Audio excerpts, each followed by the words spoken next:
সালাম, তুমি কিরম আছো? বড় ভাই বিশ্বাস করে সত্যি করে বলতেছি, আগে ভালো আছিলাম না, এখন ভালো হয়ে গেছি। এটা খুব ভালো। তা পাখির মতো বুঝাই জি বুঝান, এটাকে মাস এত নিশ্চিত হয়ে কেন কথাটা কইতেছে? কেন ভাই?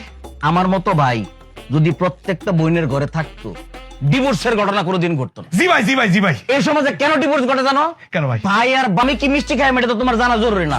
সারা গ্রামবাসীর মিষ্টি খাওয়া, তুমি বাপ হইতেছো। জি ভাই।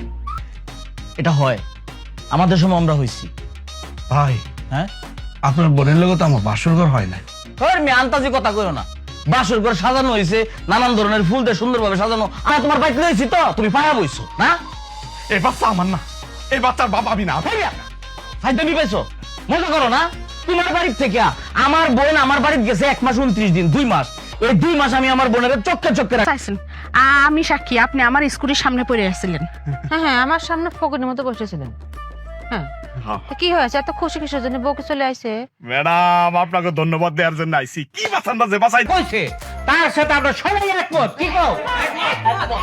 আপনাকে যত কিছু আছে সবকিছু নিয়ে এই জ্ঞান ছেড়ে পড়ুন।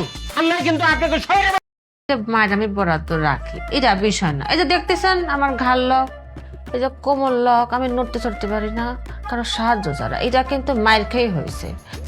কিটা মারিছে আমাকে গ্রামের 6-7 জন ভাবি বোনের